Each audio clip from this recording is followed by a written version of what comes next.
So, as promised, let's have a little chat about Yule. Now, Yule would be considered the first Sabbat of the year because in the old way of doing it, the Celtic wheel of the year, it follows the harvest. And of course, Samhain, or Samhain, however you want to pronounce it, that celebrates the final harvest. So that would be the end of the year. And then you have Yule, and Yule in essence is also known as the winter equinox because it's when the nights are at their longest and the days are at their shortest. Excuse me, no, that's not an equinox, that's a solstice, I apologise. An equinox is when it's equal days and nights. So no, it is not the winter equinox, it's the winter solstice, I apologise. Where we celebrate the height of the moon in essence, not the height of the sun, which is what we celebrate at midsummer. So I guess it would be the lowest point of the sun. And so in essence, we're looking forward to winter ending. Now, I don't know about you, but I do kind of feel like we are approaching midwinter. Now, Yule itself isn't until the 21st, so we celebrate the eve on the 21st and the day on the 22nd. Excuse me.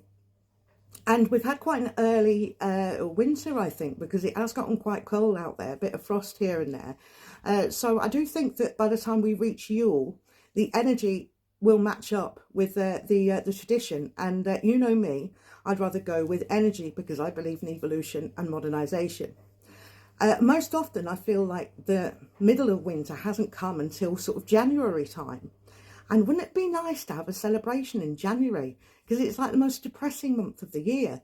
So if you want to postpone your actual Yule ceremony until January, go for it, because then you get to celebrate Christmas with everybody else. Oh, well, everybody who celebrates Christmas. And then you get an extra Christmas in January. Anywho, so Yule, like I say, we're celebrating the middle of winter. And we would then celebrate the coming back of the sun. Now, there's a lot of stories involved in this, and actually I'm going to be demonstrating one this weekend at Matlock Imperial Rooms. If anybody fancy coming along, I'll be telling the story of Balder, and I'm going to record it as well, so I might give you a lot of sneak preview, but let's see how it goes. Anywho, so Yule, this also coincides with winter nights. And I've just found out from my dear friend Meggie a new kind of celebration for heathens called Sunwait. I don't know if that's pronounced properly, but essentially it is lighting a candle and focusing on runic energy for the first 6 runes.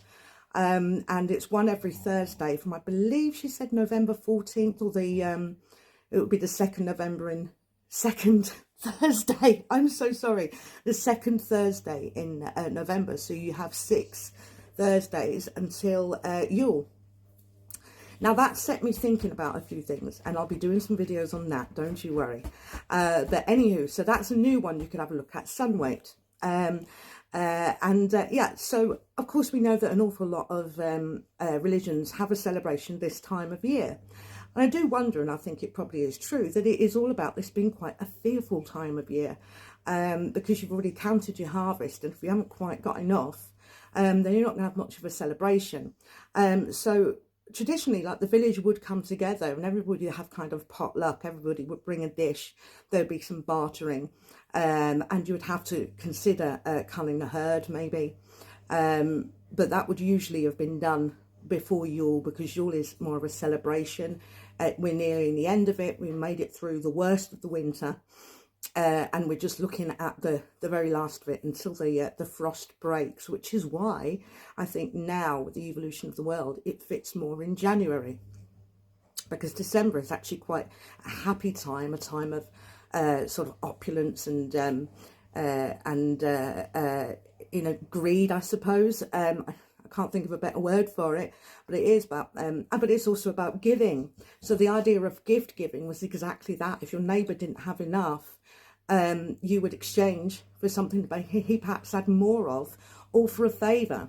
Perhaps his best milk cow died, and you've got 2 milk cows, so you would gift him a cow in exchange for him perhaps helping you plant in the new year.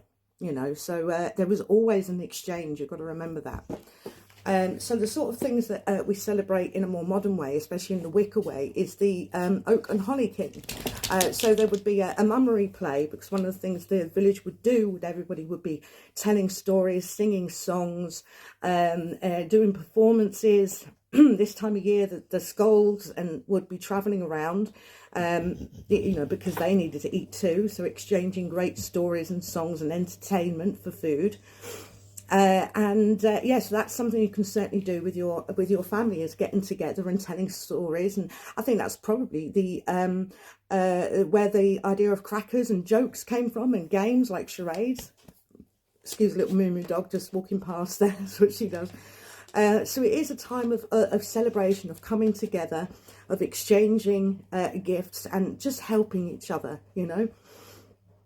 So perhaps that's something to keep our mind on when we're getting a bit peed off with greedy people in shops trying to get the last turkey or the last best toy of the year or whatever, you know, because it can be quite a cruel time of year, and it's not that hard to help each other, is it? You know, so perhaps something you could do in the lead up to it is if you've got an elderly neighbour, go around and see if they need any help with anything.